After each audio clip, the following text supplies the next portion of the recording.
Hello, welcome to the second Hope for the Holidays support group. I'm Mandy, I'm a social worker out of the Lapine office.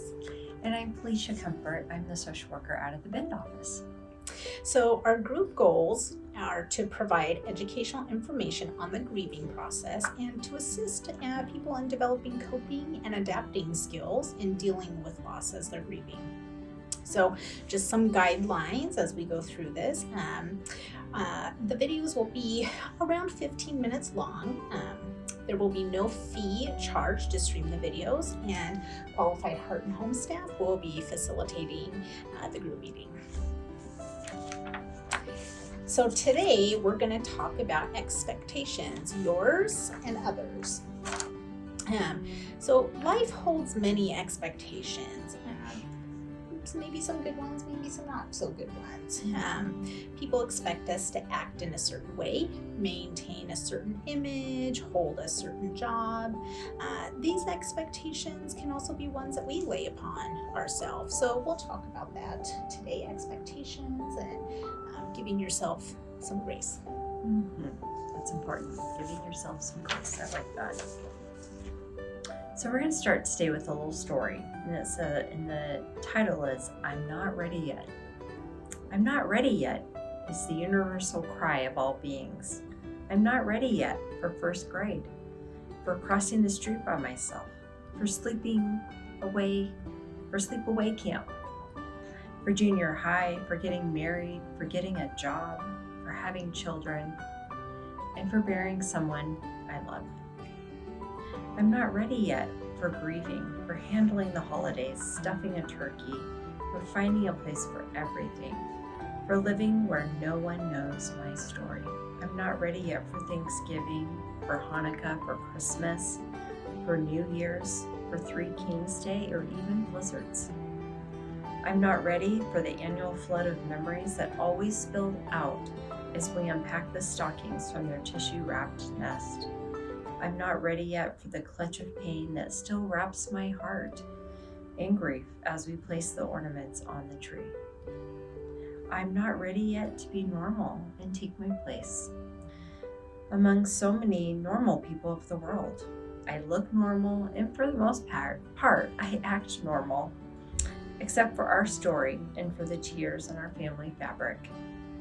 We are normal, but no one knows about those tears. And I don't think I'm ready not to have a past just yet. I don't think I am ready for no one to remember our hurt, let alone the joy our loved ones gave us. I'm not ready yet to live on the surface of life. I want to share my history with my friends, yet it seems unfair to spoil their holiday season. It's not the same for me. There is still a lot of empty in my heart. Thank you for sharing that. I would imagine there's a lot of people that can sympathize with that story. You might be one of them that feels you're not ready yet, and that's okay. So we're going to go over a couple handouts today. The first one is the Griever's Holiday Bill of Rights. I like this because sometimes I think we need permission to do or to not do things, and so we are giving you that permission. So we'll go through these different ones here. There's several of them, so we'll go through all of them and talk about everything that you have the right to do or not to do or say or not to say. So this first one, this is pretty important. You have the right to say time out anytime you need to. Time out to let up, blow a little steam, step away from the holidays, have a huddle and start over. It's okay to have a timeout and take a break. It is. I absolutely agree. Sometimes it's imperative that you do that, that you just step away. Another one is you have the right to tell it like it is. When people ask, how are you? You have the right to tell them how you really feel, not just what they want to hear. You also have the right to smile and say you're fine, because telling them how you really feel isn't worth your time. Some people will never understand, and also sometimes you just don't have the energy. Yeah, not everybody is deserving of your story. Very true. And that's okay. You have the right to say bah humbug some days. You don't have to be jolly old St. Nicholas all the time. You're not a bad person just because you don't feel like singing Christmas carols all day. You might not be in the mood. You might be in the mood one minute and not the next.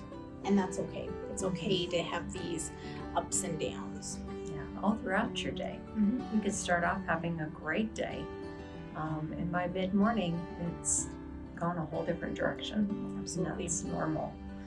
You also have the right to do things differently. I think we've touched on this a bit in session 1, but it really is okay to do that, and you have permission.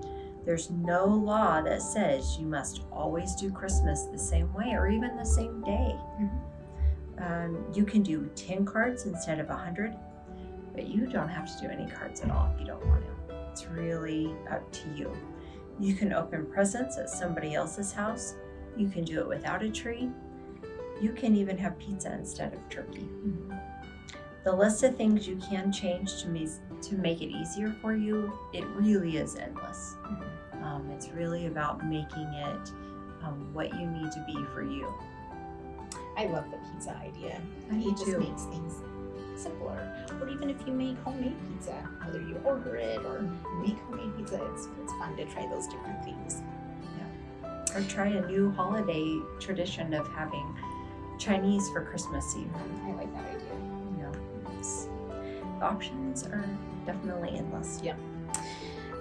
You have the right to be where you want to be. You can be at home or at a relative's or at a friend's house. You can really choose any city or state. Nobody said that you have to have your holiday look a certain way. There's no law that says you must stay home. And hopefully your loved ones support you in that. But if for some reason they don't, they'll be okay. Yeah, They'll be okay. they will. I think too, we feel guilty when we do this, but it's okay to have some fun. It's okay to have a little bit of joy, and to feel that and not feel guilty about that. I think when you have a day that isn't so bad and you feel like doing something fun, then you should embrace that and go for it. Don't be afraid of what someone will say if they see that you're laughing and having a good time. It's okay to laugh and smile, and sometimes you could be laughing and crying at the same time. People are gonna say whatever they want regardless of what you're doing. So, Yeah. Live the life that feels good for you. Absolutely. And you have the right to change directions midstream. Holiday grief over special events, special days, it's unpredictable. You might be all ready to go somewhere, do something, you had a plan, and suddenly you're overwhelmed. You can start to feel anxious, the tears might be coming, and that's okay. When it happens, if you need to, change your mind. There's plenty of time for life to be predictable. So this is a time where you can exercise that right to change things. It's very true. You also have the right to do things at different times. Go to church, open gifts, having a meal. You can choose for it to be at a different time. It doesn't have to be a particular day or at a particular time. So, and even you can go to bed at a different time. You can change up that routine a little bit. That is okay. It's important to feel like you can do what you want to do that's going to work for you, and that you don't have to be set to someone's holiday clock.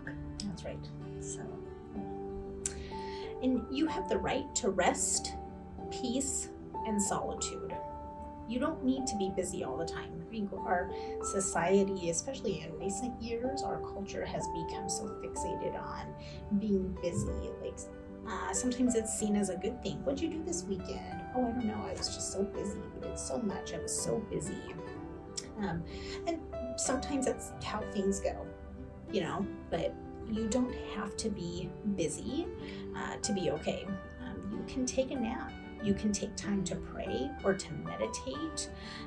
Whatever's going to fill up your cup, recharge your spirit, recharge your body, so that way you can take on whatever's going to come next, whether it's the flood of tears or the next event or day, or just even getting through dinner.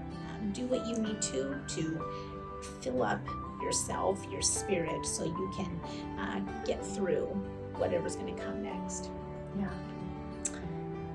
You also have the right to do it all different again next year. This year, you can change things, do all the things that you need to do to make yourself okay. And then next year, you can change it up again to look completely different. You could go back to old holiday traditions because maybe you feel ready to do that. Maybe you feel like you need to do that. But I think what's important to know is it's what are you feeling like you need to do, not that you have to do. So feel free to know that I just think that it's important to know that you're always evolving and changing, and grief should look different a year from now than it does now. Yeah, and I think that's a really big key point to hone in on here. Life can get overwhelming thinking, what do I do next year? What do I do next month? What do I do next week? We don't know. That's our attempt to try to control things, to have a plan, and really we can't. The only thing we can control is how we respond, how we react, how we respond to our feelings that are coming. And you don't have to be, if you want to, you can think about that far ahead, but you don't have to. When you get there, you'll figure it out. Yeah, and it's part of giving yourself that grace, because I think too is that it's really important that because of how intense the emotion of the holidays and the stress that come with it, that you may need to really take it day by day. You may not know what you're going to need, and you might need to just not look a week ahead. If that feels overwhelming, then we would say don't do that. Just be in the present moment, be what's going on today, because like Mandy said, we can't control what's going to happen down the road.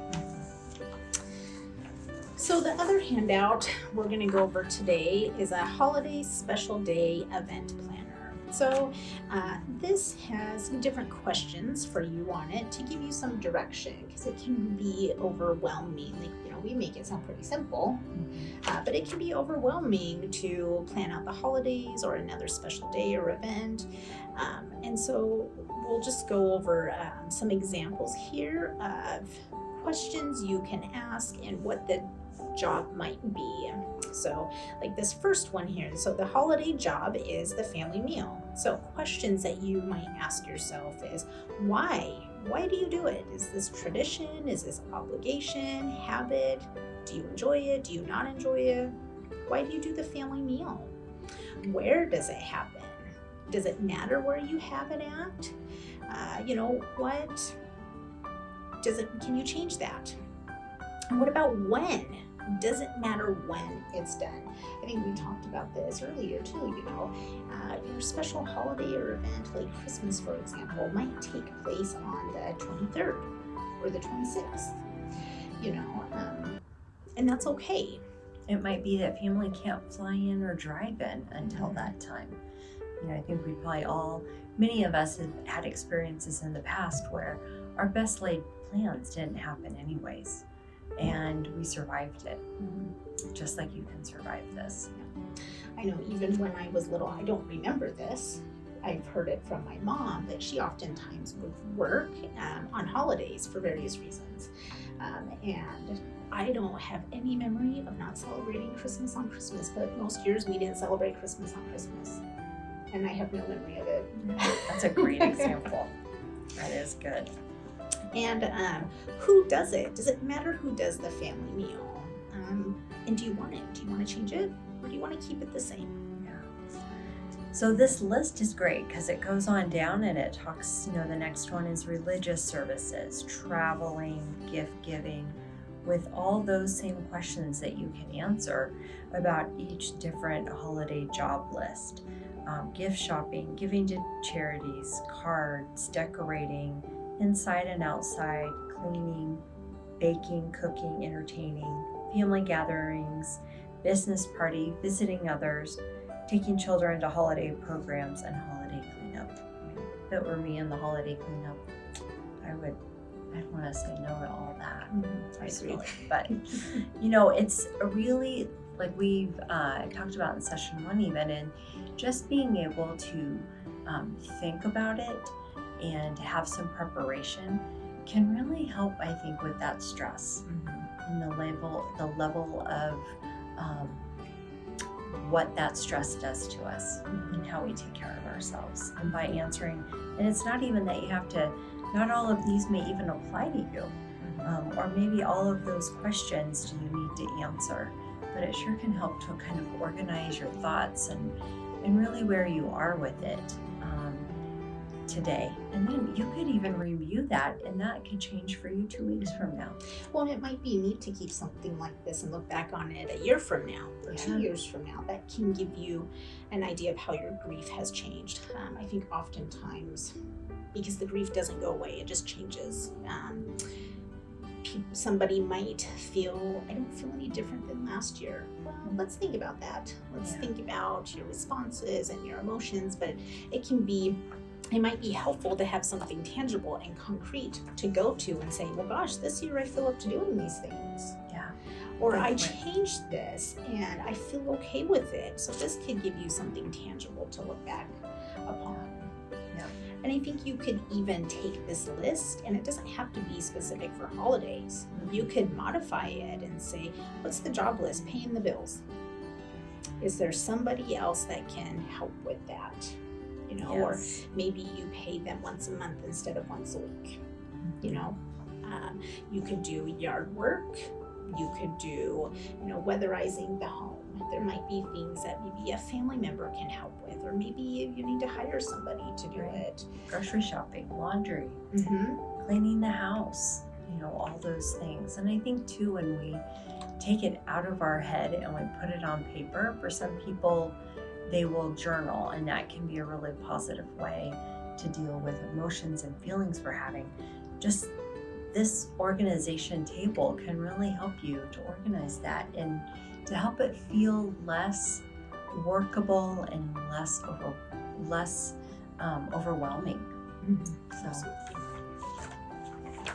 Well, this was great. I think these are all very helpful. I hope you find the Holiday Grievers Bill of Rights helpful, and this list, the special event planner. I hope you find that helpful, and we'll see you for our next session.